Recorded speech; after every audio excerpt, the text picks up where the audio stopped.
За хоёрдугаар Тимот 2:2 итгэмжтэй хүмүүст өөрийнхөө олон гэрчийн өмнө хэлсэн зүйлийг зайлшруулж бусад хамжуулахад нь туслаарай гэсэн утгатай ишлэл хийдэг. Тэгээ түүний дагуу олон орны хүмүүст зайлшруулж бусдад Бурхны тэр авралын сайн мэдээг дамжуулах туслах зорилгоор ажилласан Хагаа гэж хүний энэ үйлчлэл яг 1969 онд энэ Баали гэдэг арал дээр анх санаа нь орж ирж байсан. Одоо харин 50 жил өнгөрсөн байна. Бид хамтдаа дэлхийд даяараа бол маш их олон хүн сургагдсан байгаа. Тэгээд үүнээс бол 650 төлөөлөгч энэ Баалид хурж ирчээд 50 жилийнхаа ойг тэмдэглэж байгаа юм аа.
Хигиай гэж хүн Баали гэдэг Индонезийн нэг арал дээр зүгээр нэг амраад ирж болох байтал тэрхүү хугацаагаа яг бурхантай цаг өнгөрөөх бурхнаас зорилго хүсэлтийг асуухад ашигласан. Тэгээд үүнийхээ дагуу ерөөсөө сайн мэдээ дамжуулахад өөрийнхөө амьдралыг зориулъя. Бас сайн мэдээ дамжуулах бусад хүмүүсийг дагалдуулан сургая гэсэн тийм дуудлагыг хүлээн аваад түүнээс хойш 50 жил өнгөрсөн тэр ойг бид хамтдаа тэмдэглэж ирлээ. Тэгээд тэр хүний хараа бол огт мөхөөгүй харин чиг улам өргөжөөд дэлхийд даяар ихэнх улс орнуудыг хамарсан байна. Одоо бараг энэ хөдөлгөөн хүрээгүй газар байхгүй болсон.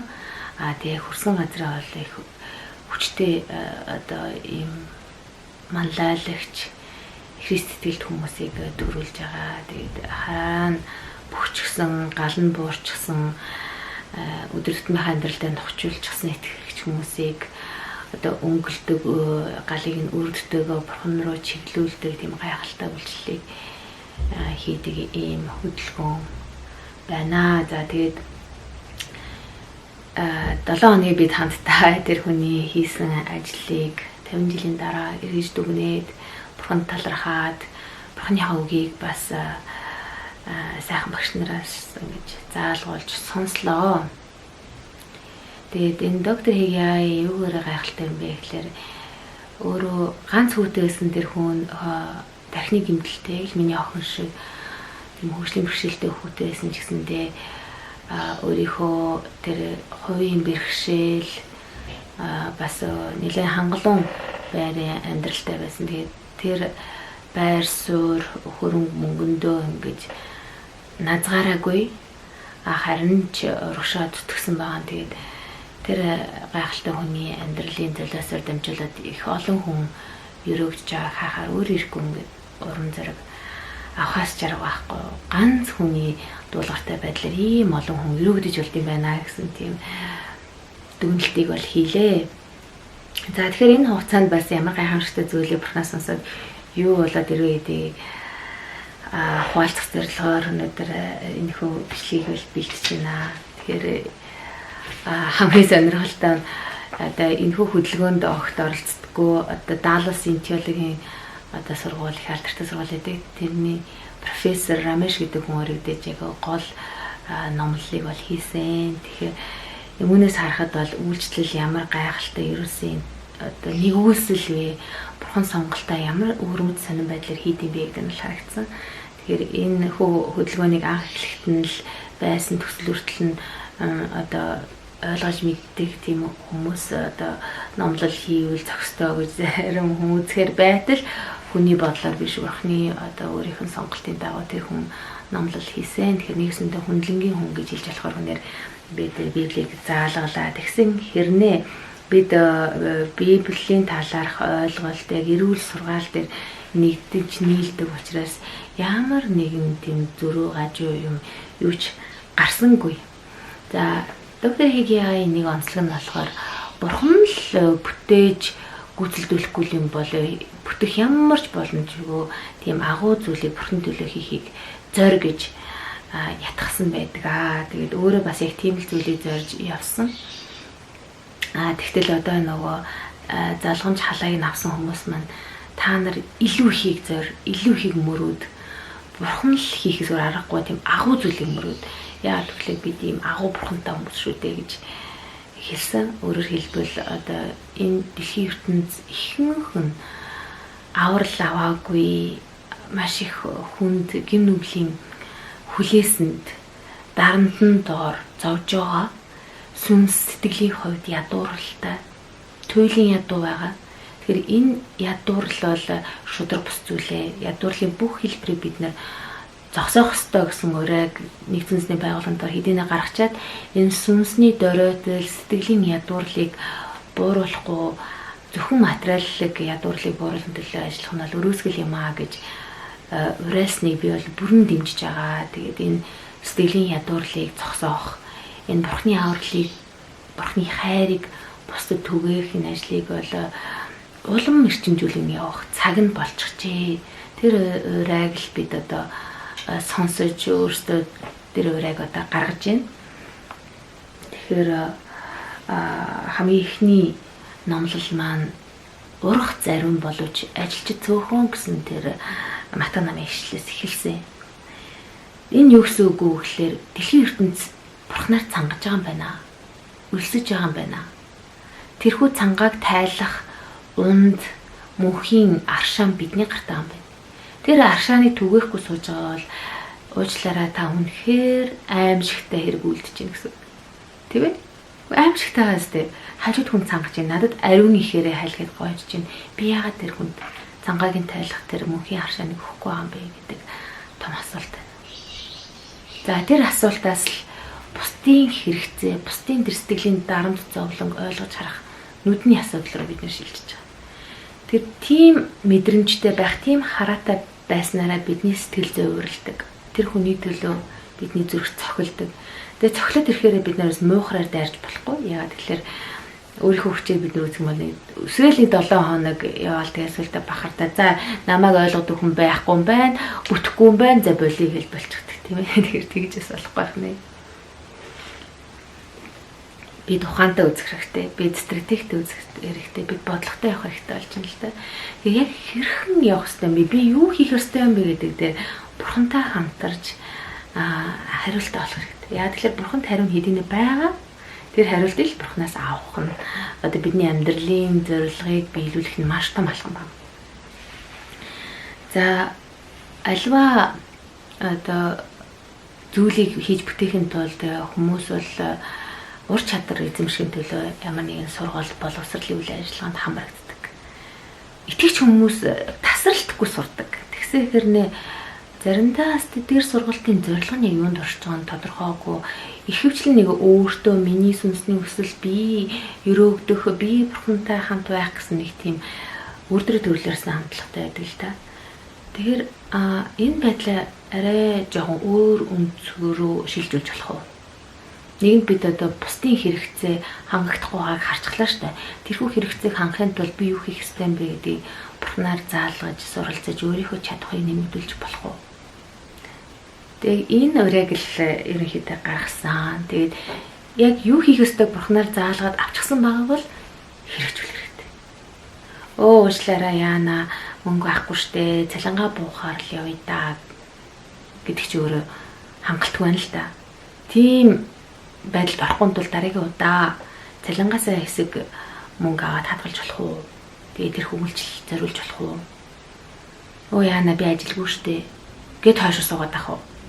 Хийгсэн юм хийхийн төлөө ажил хийгээд тэрэндээ зориулж болох уу? Эсвэл би манай хүүхдэд хөгжлийн бэрхшээлтэй би асрах ёстой гэл тэрэн дээр л төвлөрөө суугаад ах уу? Эсвэл хүүхдээж асарсан шиг асраад хажуугаар нь цаг гаргаад бусдын сүнсний хэрэгцээг хангах энэ ажлыг хийх юм уу? Хийх үү? Хиймэрэн тийм үү? Хийцгээе л та. Тийм л үрэг гаргасан. Тэгээ яг юу хийхийг одоо бурхан хэлж ийнэ тэрийг бичээрэй гэдэг энэ сайхан ном. Тэгээ тэр сурсан зүйлсээ болон бурхнаас өгсөн тэр гайхалтай илчлэлүүдийг бичих боломжоор бидний бол бүрэн дүрээ сайхан хангасан. За тэгээд би өөрийнхөө бурхнаас авсан юмнууд бол бичсэн.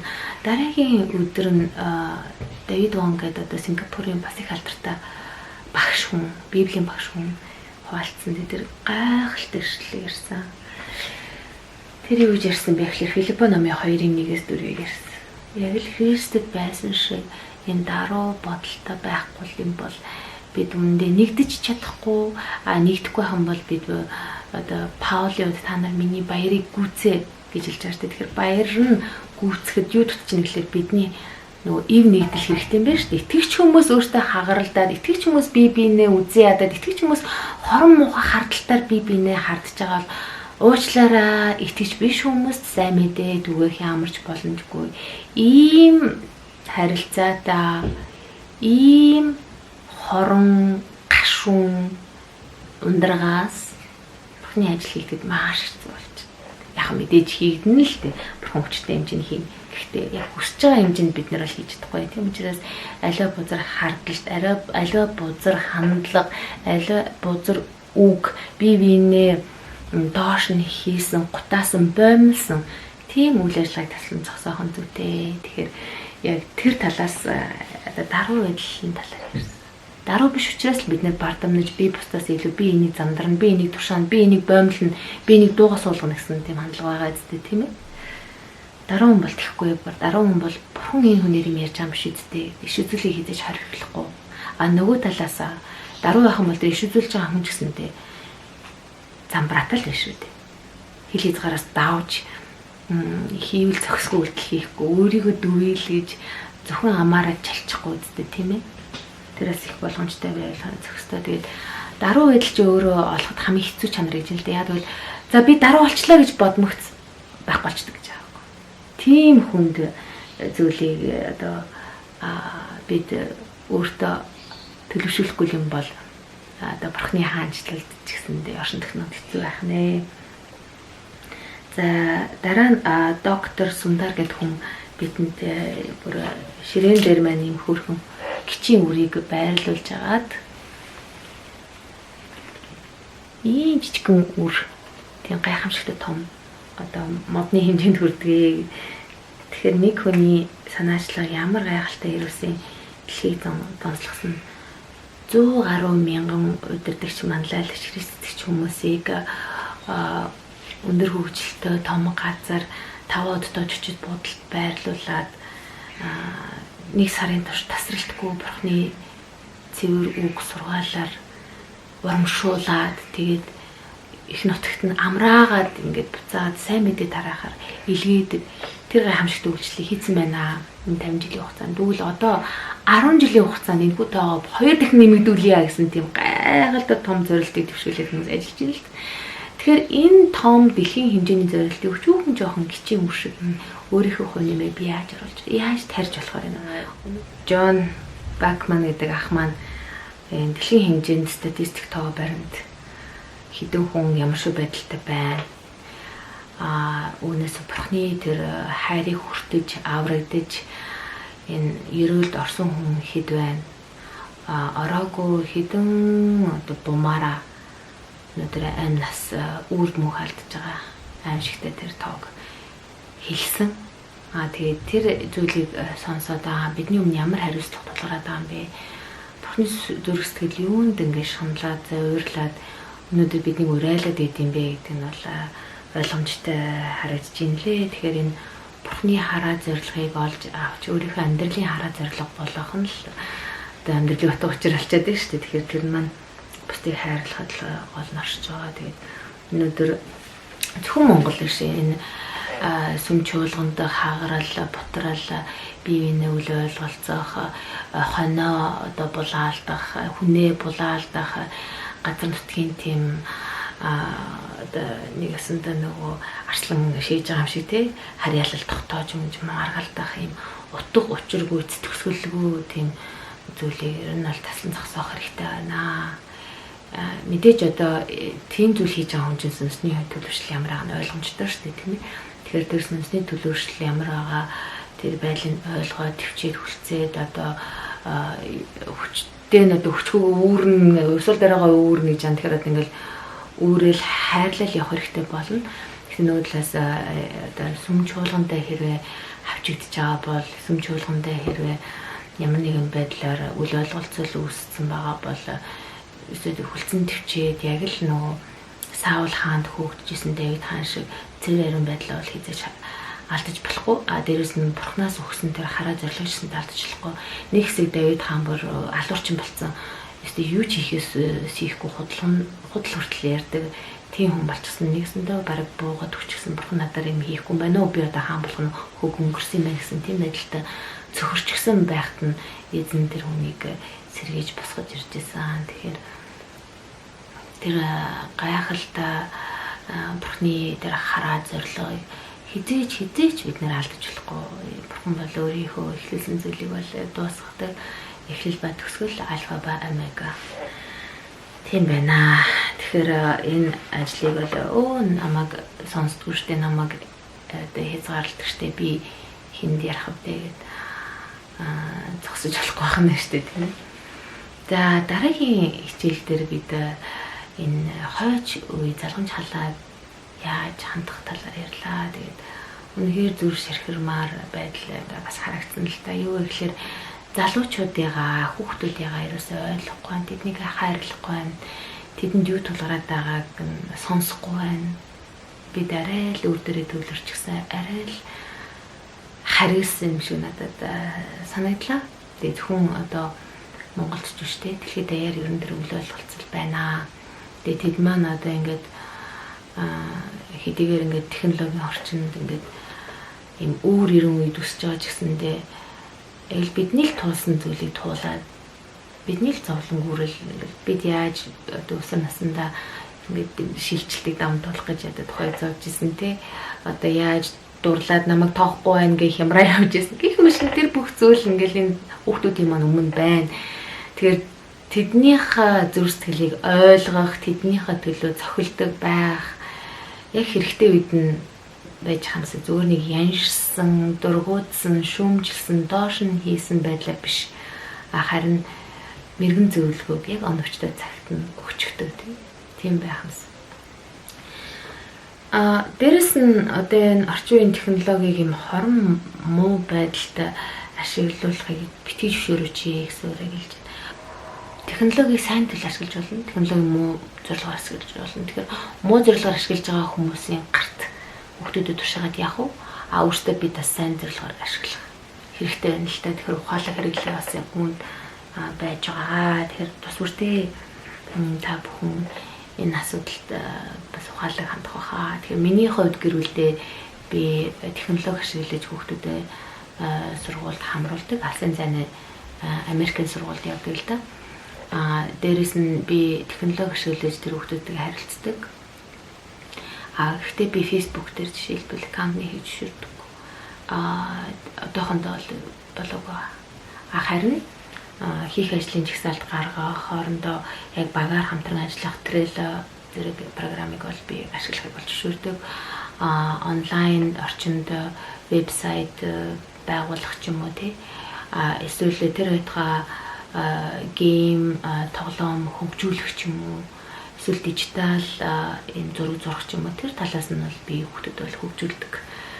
Тэгэхээр энэ технологиг яаж ашиглах вэ гэдэг тэр эцэг эхчүүдээс хариуцлагатай хандмаар байна. Бид зүгээр нэг саатуулах үйлчлэг авч байгаа юм шиг тий. Хүүхдэд дэлгэснээс хамааралтай байлгаж орхиморгүй. Би өөрийнхөө хийх ёстой ажлаа хийх ёстой. Би энэ хүүхдүүдийг асрах ёстой бол асрах ёстой, саатуулах ёстой бол би саатуулна. Тэрнээс биш би ямар нэгэн өөр юмд өөрийнхөө байр суурийг алдчихад дараа нь тэр нь тэгээд тэмцэлтэд орж чадахгүй гологдоод хоцрохыг би хүсэхгүй байгаа. Тэгээд би эцэгчүүд ч гэсэндээ үүнийг урайлмаараа тэгээд яг иймэрхүү санаатай урайлгыг бас тэрхүү саяны одоо энэ хурал чуулганаас манаас төвшүүлсэн. Тэгэхээр одоо хитрхийх мэдээлэл, хитрхийх сонголттой хэрэг болгоомжгүй хандах юм бол амьдралын цаг хугацаа юужгүй өрн таран хийж ийм одоо орчинд тийм бодит ертөнцийн тусдаа виртуал ертөнц нөгөө тусдаа гэдэг ийм аль нь үнэн аль нь худал мэддэхгүй тийм байдалд ингээд хүүхдүүд юм оруулж байгаа. Тэрнээс үлдээ бүр сэтгцэнд нөлөөлөх хэмжээнд хүрч байгаа. Ийм орчинд бид яаж хүүхдийн зүрх сэтгэлийг Бурхны үгийн дагуу хандлах юм бэ? Тэр мэрэгүү хааныг бид Бурхнаас гуйж өдөр бүр хэрэгжүүлэхийн төлөө тэмцэх ёстой болж байна. Нэлээрээс огт тохирогдуулж болохгүй талбар байгаа. За нөгөө талаас энэ Бурхны үгийг хоригддаг сайн мэдээ өгсөний төлөө алж байгаа газруудад бид яаж ажиллах ёстой юм бэ гэдэг маш эмзэг хэцүү сэдвийг бас өгч ярьлаа. Тэгэд өнөөдөр бидний амь нас төрийн хамгаалтанд байгаа нь үнэхээр гайхалтай ирвэл бид арчилсан улсад үг хэлэх хэрэгчлөөтэй амьдарч байгаа нь үнэхээр гайхалтай ирвэл Монгол улсыг Бурхан үнэхээр ерөөсөн бид гайхалтай улсад амьдарч байгаа. Гэхдээ энэ ерөөлөө бид ухаарч байгаа юу?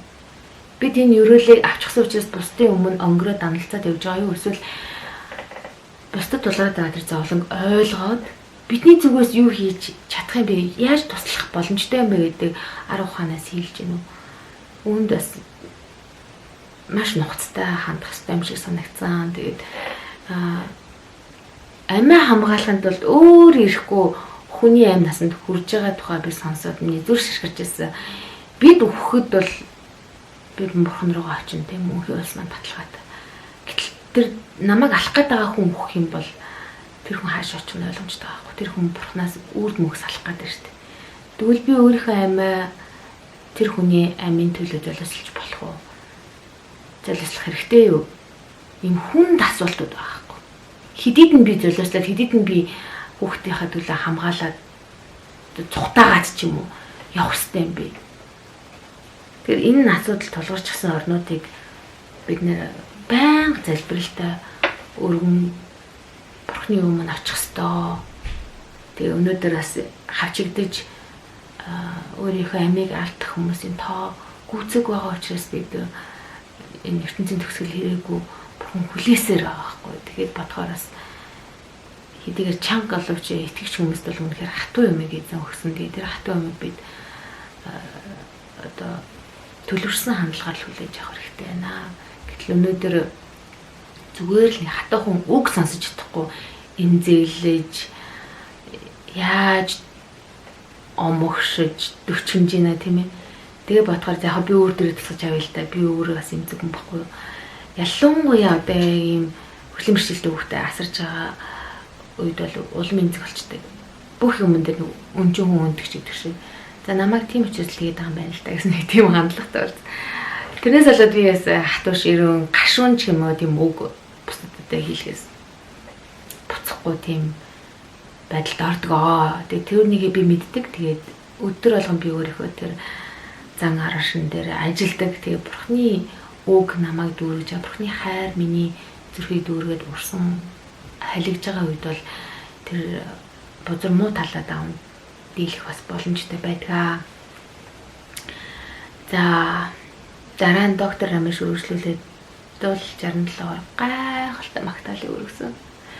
За тэр зүйлийг бол үнэхээр дуулал 67-г уншиж байгаад хамтдаа уншиж байгаа л бид нэр яг бүрэн гүцэн амтыг нь ойлгох хэрэгтэй, амсах хэрэгтэй гэж бодож байна. Дуулал 67. Биднийг нэгүүлсэн биднийг өрөөж, царайгаа дээрээс нь гэрэлтүүлж Бурхан. Энэ нь таны зам дэлхий дээр, таны аврал бүх үндэсний дунд танигдахын тулд илээ. Бурхан таныг ард түмнүүд магтаг, ард түмэн таныг магтаг бултаараа. Үндэснүүд баярлан баяр хөөрөөр дуулаг. Учир нь та хүмүүсийг шудраг ёсоор шүүж дэлхий дээр үндэстнүүдийг захирах болно. Бурхан таныг ард түмнүүд магтаг. Ард түмнүүд бүгдээрээ таныг магтаг. Газар ургацаа ургуулan гаргажээ. Бурхан бидний бурхан биднийг өрөөнө. Бурхан биднийг өрөөнө. Газар дэлхийн бүх хязгаар түүнээс имэдэг гинэ. Бидний нэгүүлсэн биднийг өрөөс царайгаа дээрээс нь гэрэлтүүлж бурхан гэдэг нь юу гэсэн үг юм бэ? Царай ямар үед гэрэлтдэг юм бэ? Баяр хөөртэй, ажиргалтай ерөөсөн зүйл тохиолдоход өөр ирэхгүй бидний царай мишэл тодорол гэрэлтэж явчихдаг тийм ээ. Тэгэхээр хизээ бурхны царай биднийг хараад гэрэлтдэг юм бэ? Ямар зорилгоор гуйж байгаа гэхээр таны зам дэлхий дээр таны аврал бүх үндэсний дунд танигдахын тулд илүү өөрөөр хэлбэл бурхны хүсэж байгаа энэ үндэстнүүдийг аврах юмсан энэ бүх хүн мөнхийн амьтаа диваажин жаргаасаа гэсэн тэр бурхны хүсэл биелээсээ яг энэ зүйлийн төлөө би амьдрмаар байна гэж шийдэд явж байгаа тохиолдолд бурхан бидний дээрээс мишээдэг. Бид бурхны хэрэглийг авдаг. Бид л хийж байгаа болохоос шийдэж намайг би гэж ярихгүй юм л да. Ард түмнүүд, үндэстнүүд, хүмүүс гэдэг дандаа олон тоонд байгаа байхгүй. Бидний нөгөө ахуулсан зураг дээрээс хин хинбэ гэж ялгархын аргагүй юм шиг, танигдахын аргагүй юм шиг зураг гарсан л та. 650-ыг нэг доор авах гэдэг чи бас яггүй юм байд. За нөгөө улуулаа ахуулсан зураг маань энд байгаа.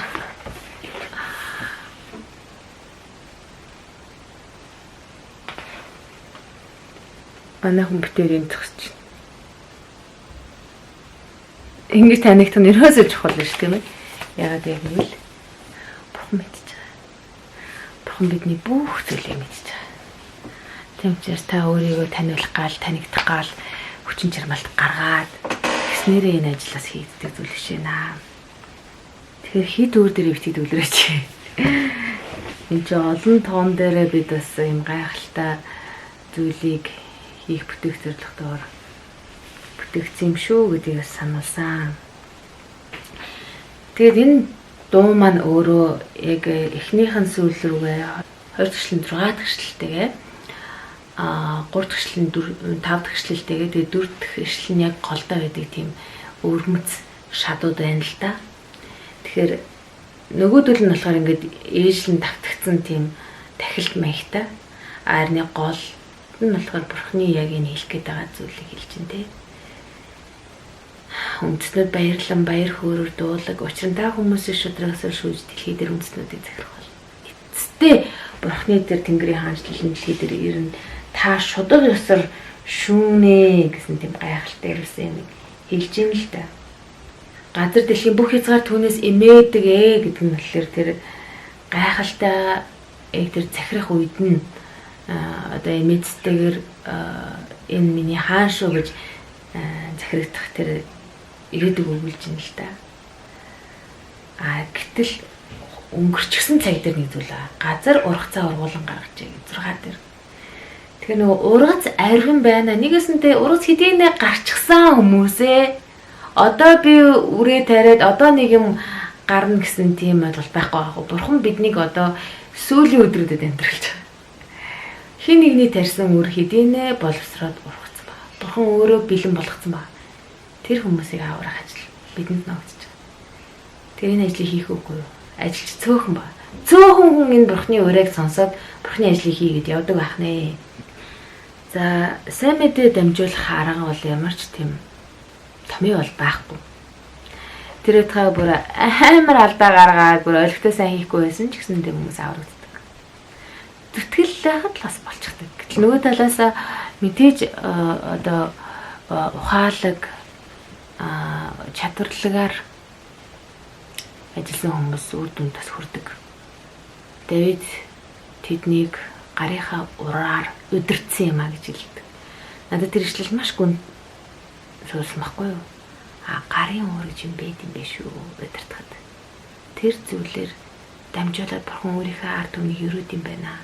Тийм учраас бурхан намайг өдөртлөг тавьсан юм чинь би өдөрдөх ч гэлээ би юу дуртайгаа хийн гэсэн хандлагатай байх юм бол маш олон хүний бас зовоно. Тийм болохоор хэрэг өдөртлийн байр суурьнд очсон байгаа бол тэрхүү байр суурь маш хариуцлагатайгаар бид хэрэгжүүлэх хэрэгтэй байх нэ. За сайн мэдээ тараага загварын талаар ярьсан л та. Орчин үеийн одоо яг энэ үйлчлэлүүд, илгээлтийн ажил үнэхээр гайхалтай ерөөсөн зүйл байсан гэдэг нь өншөрж ин л та. Тэгээ хөвчлэн одоо нөгөө сайн мэдээ дэлгэрсэн орнууд маань өөрсдөө өндөр хөгжилтэй болчихдаг л да. Тэгээ тэр орноос сайн мэдээг сонссон, аврагдсан хүмүүс маань одоо нөгөө дарлагдсан ядуу буурай тэр орн руугаа чиглэсэн тийм урсгал бий болгоод явсан байна л да. Тэгээ бас дотроо тэр өөртөөхөө хөгжмийн орнууд дотроо сайн мэдээ тараахаар ажилласан байна. Хеги доктор болохоор яасан бэ гэхээр бид энэ орнууд руу очиод хэлийн сураад, соёлыг ойлгоод сайн мэдээ тараах гэсэн адил маш их цаг, маш их үрлэн зардал болд юм байна. Харин итгэмжтэй хүмүүсийг олоод тэр үндэстнээс бурхны сонгосон хүмүүсийг дуулууртаагаар ингэж хүчрхжүүлж бүх талаар нь бэлдэж сургаад ингэж илээх хэрэгтэй юм байна. Бурханд итгэх хэрэгтэй юм байна гэж ойлгосон байгаа. Тэгэхээр нэгсэндээ тэдэнд сайн мэдээ өгнө. Бид бол дэмжиж туслана гэсэн тийм загварыг бий болгож ажилласан. Дөрөв дэх загвар нь болохоор тэд биднэрөө буюу одоо нөгөө 3 дахь ертөнцийн гэж нэрлэгдээд байсан ядуу буурай гэж нэрлэгдээд байсан орнууд маань эргээд хөгжингөө бас орнуудынхаа одоо итгэл нь буурчсан ерөнхийдөө замарсан тийм байдалтай байгаа штэ. Тэгэхээр тийшээ илэгдэж асан мэдээ тараах юм хандлага гарч иж байгаа юм загварууд байна гэж ярьсан. За тэгээд тэрэн дээр бас доктор Хеги өөрийнх нь хувийн гэрчлэлээд л да юу гэхээр анх Америк хүн байгаа юм л да тэр хүн чинь Америкээс энэ 3 дахь ертөнцийн одоо нэг оронд очиод тэгээд тэр Америк машинер хүний хийсэн одоо ажлын дагуу хүмүүстэй уулзсан маа. Тэгсэн чинь нөгөө машинер хүн маань юу гэж гомдлсон байлаа. Энэ хүмүүс юус юм ойлгодгоо. Гэтэ сураад дуустдаггүй ингээд юм өдөрдүүлээ гэхээр чаддаггүй. Гэтэ хэрэг алга амар хэцүү ямар ч үр дүнгүй үйлчлэл болчлаа гэж ярьсан ба. Нөө нутгийн хүмүүстэй уулзсан чинь энэ машинер үнэхээр хэцүү. Ерөөсөө бидэнд итгэл үзүүлдэггүй. Бид нэр ингээд санаа дэвшүүлээд ингэж хиймээр байна гэхэлэр хүлээж авдаггүй. Маш хэцүү байна гэж хэлсэн. Гэтэл бурхан бидний дуудаад яг ийм юм хийгээд байгаа бид мэдээд байна гэдэг. Тэгээд анх нөгөө машинерыг өмөрсөн гэж нэлээд эдгээр одоо юугаа мэдээж энэ машинерыг шүмжилж байгаа юм. Энд ч одоо хамаг амь амьдрал бүхмөө зориулаад ирсэн хүн шүү дээ. Яаж ингэж хандаж болох нь вэ? Дараа нь ажиглаад байсан чинь нэрээ энэ чинь ер нь бол итгэл үзүүлэх шаардлагатай юм байна.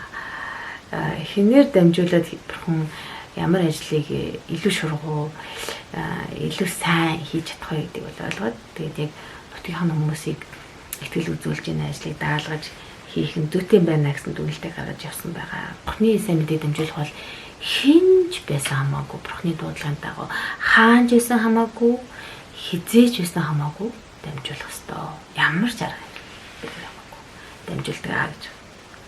Тэгээ ямар ч арга хэлбэрээр гэдэг нь болохоор би нөгөө олон хүнийг цуглуулад ярьж болно, ганцхан хүнтэй ярьж болно, холын дуудлагаар уцаар ярьж болно, эсвэл яг нүүр нүрээ тулаад уулзаад ярьж болно гэх мэтлэн тэрийг хэлж байгаа шүү. За дараагийн өдөр бидний номлол ерөнхийдөө хүний бардам зан одоо англи дээр бол эго гэж хэлээд байдаг.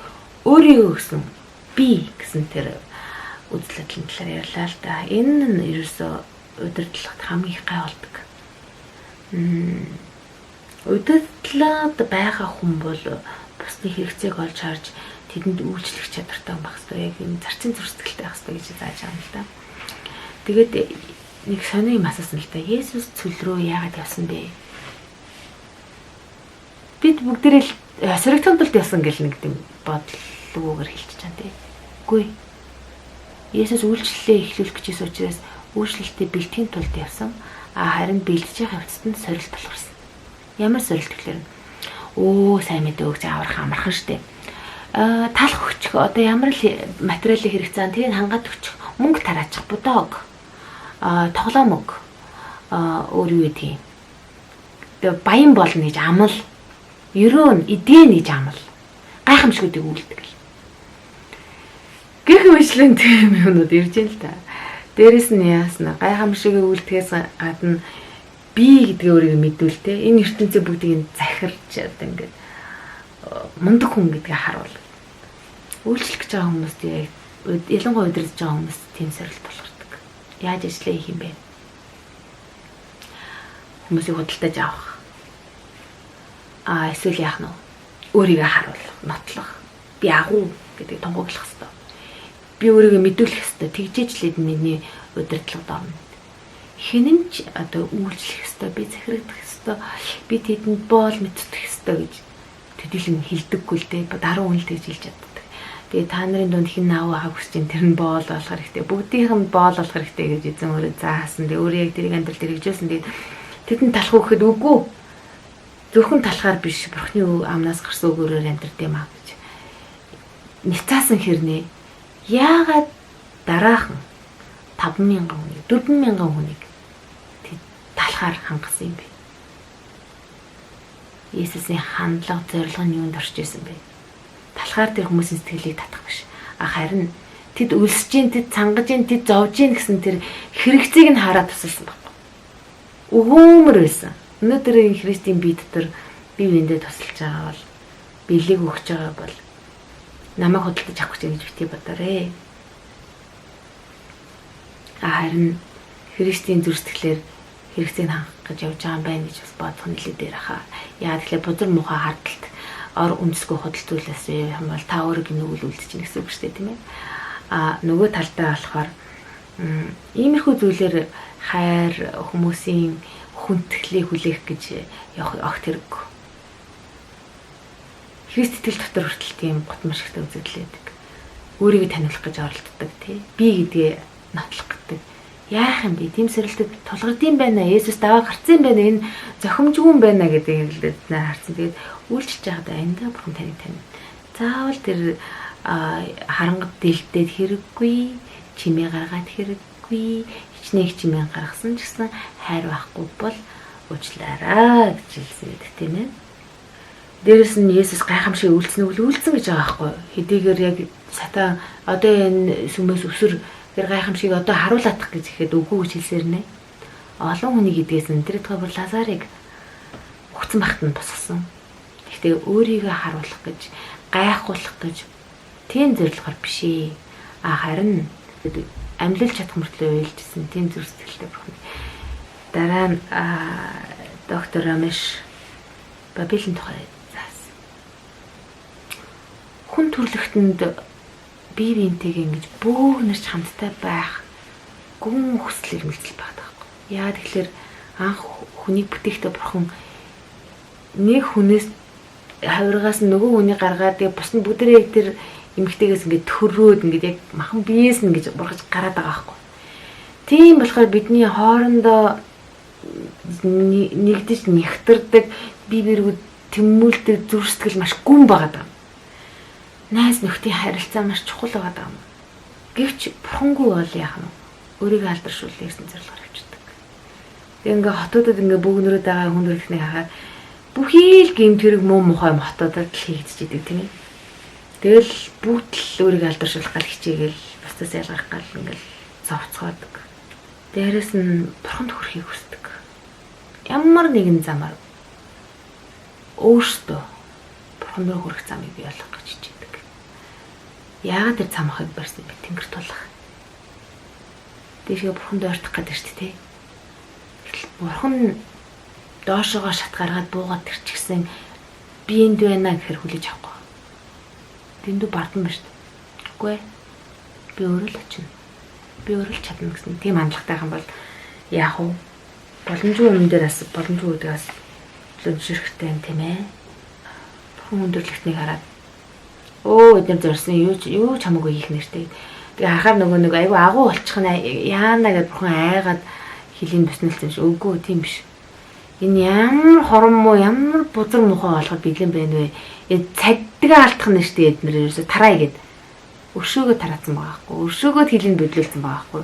Тэгэхээр нөгөө бузар мухай байдал нь бас жоохон буурч байгаа. Тэр өдгөө бидний амьдарч исэн насыг ч гэсэн богиноцсон бидний төлөө байхгүй. Яа тэгэхээр мянган жил наслахтаа шувтан хорон муу гэм нүглээ үүлдээд бүр өхгүй мянган жил наслахчаад яах вэ? Тэрний оронд чүү 100 наслах хацаа тэгээд хорон муу гүйлдэж байгаа байдал нь ч гэсэн нэг тоотой байснараа дээр болчтой л та. Тийм байдлаар бурхан бидний амьдралыг өрөөж байна. Тэгээд тэрийг нь өрөөлөхөөсөө илүү хараалаа нэг хараал хүмүүс бурханд гомддог л доо. За тэгээд өргөжлүүлээд Филиппо номын 2-ын 12-аас 16-г Филиппин номоос нэг зориод нөгөө Филиппин номноос яри гэж ирээд хөрхэн тоглолт хийгээдсэн. Тэгээд үнийг яхад үнэхээр хөвгөлтэй гоё мэдрэмж авсан. Тэгээд баяр хөөртэйгээр дуулууртай амьдарцгаая гэсэн тийм өрөөг твшүүлсэн. Тэгээд бид бол яг л одоо гэрэлтэх ёстой. Сайн намын жарын нэгэн дагуу Христ бидний дээр гэрэлтэж чаас бид босоод нанасаа сэрээд ингээд гэрэлтэх ёстой. Тэгээд бидний тулгаад байдаг гол зүйл бол ерөөсөн сүм чуулганы хагарал, бие биенээ хайрлахгүй байгаа байдал, дуулуургүй байдал байна. Тэгэхээр өнөөдөр энэ зүйлийг хойш тавья гэдэг. Тэгээд өөрөө методист цуглааны пастор байсан. Тийм болохоор Джон Весли гэж татаад сайн хий. Хор битгий очрол бурхныг хайрлал гэсэн тийм гурван жишээлийг дагд юм байна л да. Тэгээд тэрийг асуулцж байсан. Дараа нь Рамеш доктор өөрчлөлөөд их гоё зүйл ярьсан. Тэгээд тэр нь болохоор нөгөө жишээ гэдэг штэ чулуу, ил, сайрага болсон гэд өгчөгдөө. Тэгээд энэ саунд одоо хий. Тэгээд том чулуунууд төрүүлээд хийхгүй бол дараа нь хийхэд хэцүү болчтой. Өөрөөр хэлбэл амьдралын чухал зүйлийг төрүүлж нэлж хэрэгжүүлэх төлөө тэмүүлэхгүй бол жижиг сэжиг зүйл дүрчих юм бол чухал биш юмар амьдрал маань дуустгаа гэсэн тэр сургамжийг хэлсэн. Тэгээд амьдралын чухал 3 чулуу байна гэсэн. Нэг нь болохоор бурхныг хайрл зүрсгэлэн асуудал байсан. Хоёрдугаар нь болохоор бурханд үйлчил. Тэгээд үйлчлэлийг нэлээд амьдралаараа Есүсийг гэрчлээ гэсэн тийм уриалга басан. Гуравдугаарт нь болохоор бурхны хараагаар амьдрах. Нэгсэндээ сайн мэдээ тараах, дэлхийн ертөнцийг аврах, энэ харааг яг өөрийн хараа болгож амьдрах. Тухай энэ том 3 чулууны тухай ярьсан. Тэр нөгөө тэр нь Монголын биеэс гэрээс төрөөс гэдэг шиг эхлээд миний зүрх сэтгэл зүв байж ээж. Дараа нь миний амьдрал, миний энэ гэр бүлтэйгээ харилцаа зүв байж ээж би орчлон ертөнцийн бурхны хайрыг түгэх боломжтой. Тэгээг бол би зүгээр 2 нүг гаргах чинь хөдөлгөөр мөг ямар ч тийм үр дүнгүй үйлчлээс болчтой тийм аюулаа. Тэгээд нэг гайхалтай жишээ татсан. Тэгээд ядуу бороо орны энэ зэлүүд газрын нэг тосгонд сайн мэдээ түгээд хүмүүс ингээд итгээд аврагдаад сайхан болсон юм байна л да. Тэгээд тэр хотын гинэ нөгөө тосгоны ахлагчийн гэр бүл одоо хүүгээ 18 тажинуудаа хортой нэг сайхан залууд одоо тэр тосгонд яриад тэр хүүг бол одоо бидний ирээдүй гэж харж ирсэн тэр сайхан хүүгээ нөгөө илгээлтийн ажил хийжсэн хүмүүс өгөөд за наад хүүг авч яваад тэр хөгжилтэй өндөр хөгжилтэй сайхан газар библийн сургуульд ингээд сургаад бидэнд илгээч гэж босно. Гэтэл нөгөө хүн тэр газар очиод шумуул назарлаад хумхаа тусаад өгсөн гэсэн.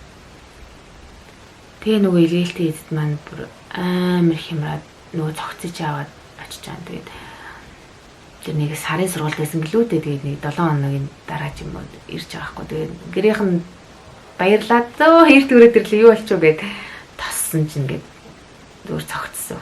Тэгээд нөгөөдөл чи хараал ойрлолдол, уйлалдал, гашуудал бөө болсон. Тэгээ нөгөө илгээлтийн эзэд маань нэг урцсан дор суучаал тэгэл өстэй хямраал ингээд бүтэн шин ингээл өнгөрөөс юм байл та. Тэгээ магаш өглөө нөгөө тасхныхаа үрцгийг хаалганд төрсөн гэж байна. Тэгээ надад яадаг юм бол таа гэж нүүдэлж хаалгаа онголгосон чинь нөгөө тэр ахлагч нь Бурхан яагаад энэ зүйлийг зөвшөөрсөн би мэдэхгүй. Бидний хамгийн шилдэг саныг авчлаа. Тэгсэн ч гэсэндээ Бурханы ажил зогсох ёсгүй. Би өөрийнхөө охиныг та нарын гарт өгч байна гэд 10 настай охиныг гараас нь хөтлөө таваад ирсэн байна л та. Тэгэхээр энэ юу хэлж байгаа вэ гэхээр Есүсийг дагна гэдэг бол тийм хэлбэр зүйл бас биш байна. Золиостой амьдрал шаарддаг. Золиос гаргах тийм сонголт ирдэг. Дандаа л дардан сайхан амьдрахгүй шүү дээ. Тэр үед ийм сонголтыг хийсэн хүн ерөөлтэй байгаа байхгүй. Тэр ахлагч ухаантай байгаа байхгүй. Тэр ийм байдлаар бид амьдрах нь зүйтэй юм л да. Бурхны замыг бид сонгох хэрэгтэй. Өнөөдөр маш олон зүйл ойлгохдохгүй яагаад Бурхны төлөө гэж амьдарч байгаа яг шийтгэл юм шиг зовлон надад зөвшөөрнө вэ гэж дуу алдах хүн олон байгаа. Яг л яв шиг бид учрыг олдоггүй. Гэхдээ эцэстээ энэ бүхэн Бурхны алдрын төлөө учраас Бурхныг хайрладаг, түүний зөвлөн дагуу дуудагдсан хүмүүсийн сайн сайхны төлөө бүх зүйл хамтдаа ажиллаж идэх бид ухаарнаа. Бид одоо ч гэсэндээ энийг мэдж байгаа. Тийм учраас ямар ч гомдох зүйл байхгүй. Бурхантай амьдрах нь гайхалтай.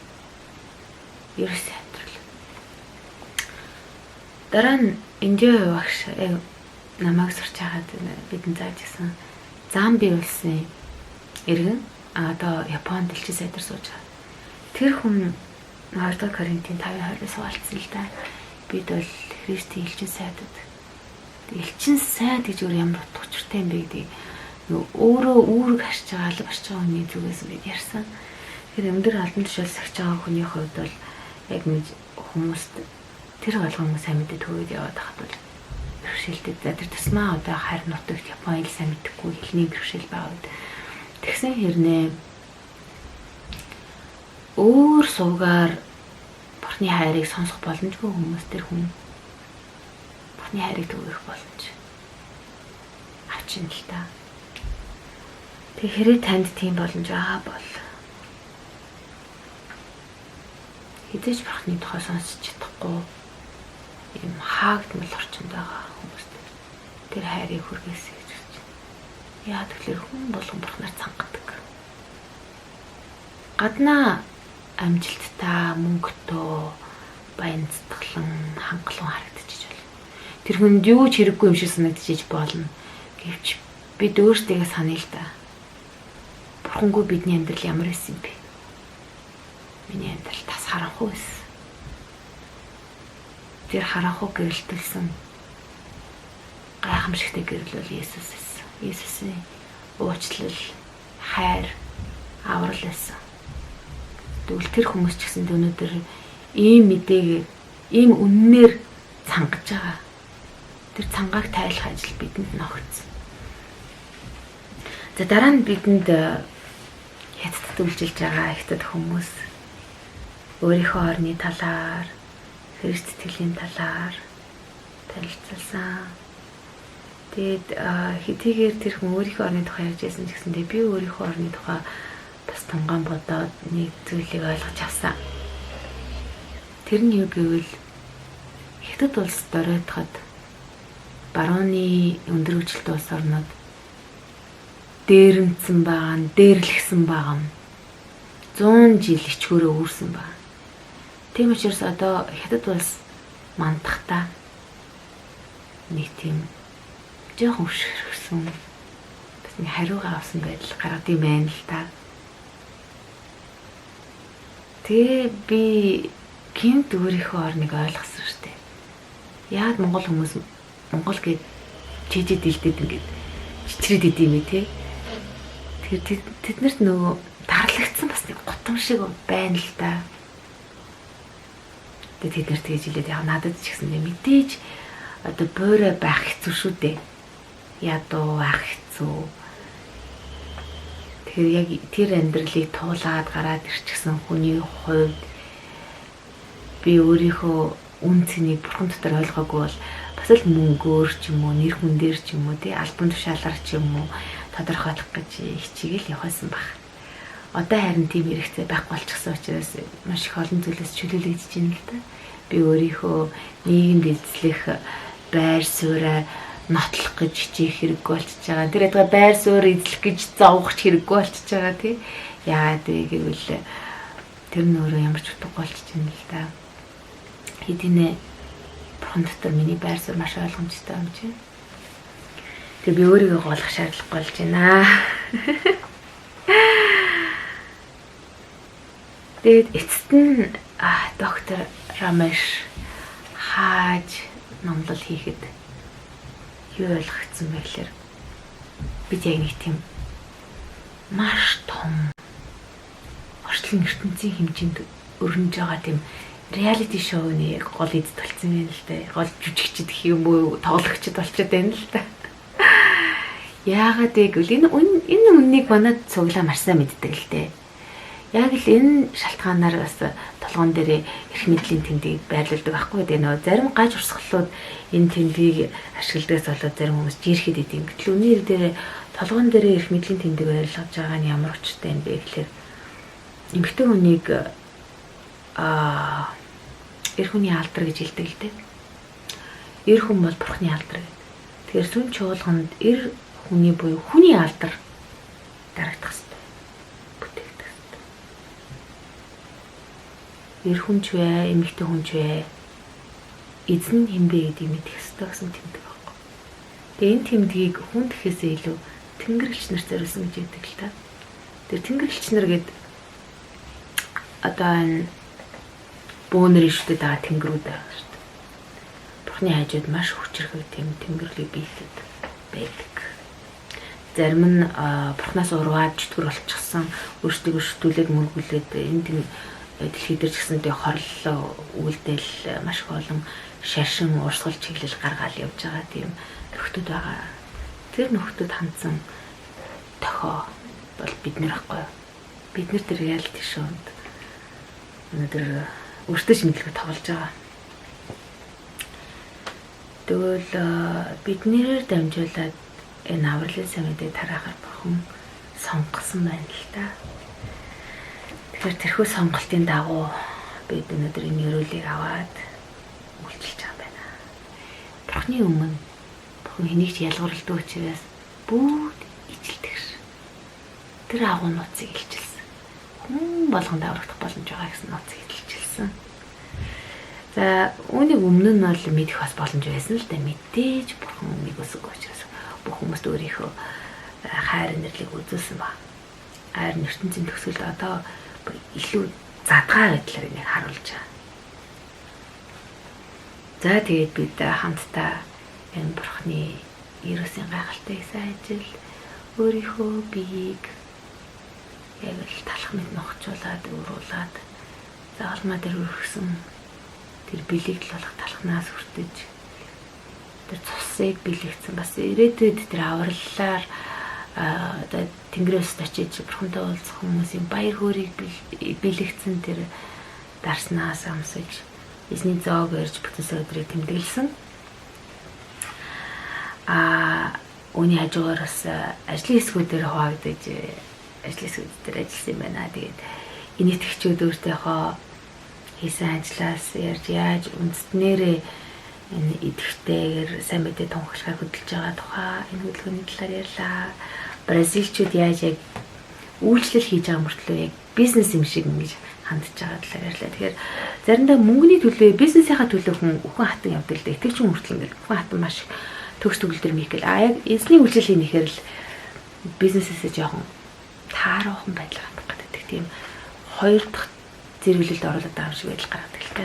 Тэрийг бразилчууд бол таслан зогсоогоод яг л төгс төгөлдөр гайхамшигт үйлчлэлийг яг л бизнесээ яаж авч явдаг вэ? Тийм байдлаар хийх гэж оролцсноо хуваалцсан. За дараагийн ажлын хэсэг дээр болохоор энэ дагалдагч бэлтгэх талаар их сайхан тайлбарласан л та. Бид ингээл хамаал маш их өргөн хүрээний тийм компанид ажил зохиогоол одоо юу гэдгийг эмчнэрийг авчираад ч юм уу эсвэл жүжигчин дуучдыг авчираад ингээл бусдад явна хөслөөж ч юм уу ингээл юм номлол хийгээл тэгэл тэр нь ингээл ерөөдөө нэг юм юулүр шиг те цүрсэр яг цуглаан тогтож үлдчихэж байгаа дагдчихж байгаа нэг жоохон ганц хоёр тусал мэт ингэж орж ирдэг ийм юулэр байна л та. Гэтэл Иесус тэрийг доош нь харуулсан гэдэг жишээ. Өөрөөр хэлбэл зөөхөн 3 хүн өндөр төвлөрсөн, 12 хүн дээр төвлөрсөн, 70 хүн дээр төвлөрсөн, 500 хүн дээр ингээл өрөөсөд ийм байлаар тэгээд нүүлдэн сүлд ингээд дэлхийг нүмерсэн тийм урсгал болсон гэж ярьсан л да. Иесусийн загварыг дагалдагч илтгэхдээ тэгж илтдэг ах нэ. Тоош чанарыг анхаардаг байсан байна. Тэгээд дээрэс нь тэр нэг 4 үе хүртэл тийм гүнзгий дагалдагч илтгэх тухай ярьсан л та. Тэгэхээр 2 дугаар Тимот номон дээр болохоор юу гэж хэлсэн байдаг вэ гэхээр олон гэрч нарын өмнөдөө сонсон зүйлсийг бусдад заах чадвартай итгэмжт хүмүүст даатгаа гэж хэлсэн байна. Бол Тимот итгэмжт хүмүүс бусад гэсэн ийм 4 үе байгаа байхгүй юу? Тэгэхээр тийм гүнзгий дагалдах үйл явц явагдаж байна л та. Тэгэхээр бид нар нэгсэнд дагалдагч гэдэг нь хүүхд гаргаад зогсох ш тийм үү. Тэр хүүхд маань ачтай болох хэрэгтэй. Жижигтэй болтол нь ингэж анхаарч халамжлна гэсэн үг байна шүү дээ. За тийм гайхалтай ерөөсийн зүйлийг тэр ойдоор ажлын хэсгээр сонсож ойлгож хүлээж авсан. Дараа нь нэг гайхалтай сайхан 3 дахь өдөр ажлын хэсгээр сонссон сургаал нь болохоор яг л миний надад өгөгдсөн байсан тэр ерөөсийн бүхний ишлэл байсан. Тэр нь болохоор би болоо нөгөө гомдож болохгүй гэсэн утгаар өөртөө яриадсан байхгүй. За тэр нь юу вэ гэхээр нөгөө Илишаны гайхамшиг үлдээд нэг хотод очисон чинь тэр хотын ус нь муу байсан учраас газар нь үржил шингүй байсан гэж хэлсэн. Тэгсэн чинь Илиша алей нэг давс аваад иргээд тэр давсыг тэр усанд хийгээд тэгээд тэр ус нь цэвэршээ тэр хотыг ундаалсан гэдэг.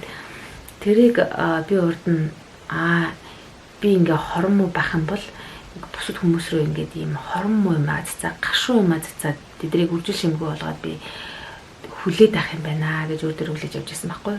Гэтэл энэ удаа Кени агш маань болохоор юу заасан бэ гэхээр энэ сошиал медиа энэ олон нийтийн нийгмийн сүлжээ технологи маань хорон муу юм захирагдаад те үржил шингүй хүмүүс маань ингээ хорлогдоод байна. Тэгвэл үүнийг бид сайн руу эргүүлэх те эдгэх боломж бас байгаа шүү гэд. Тэр бурхны гайхалтай ерөөсийн хайр ингэж урсаж очих юм бол те маш олон хүн идэрнэ гэж хэлсэн. Тэр нь үнэхээр гайхалтай ерөөсийн ерөөл байлаа. За Васили гэдэг багш маань болохоор тэр хүн өөрөө бас малтай хүн байсан.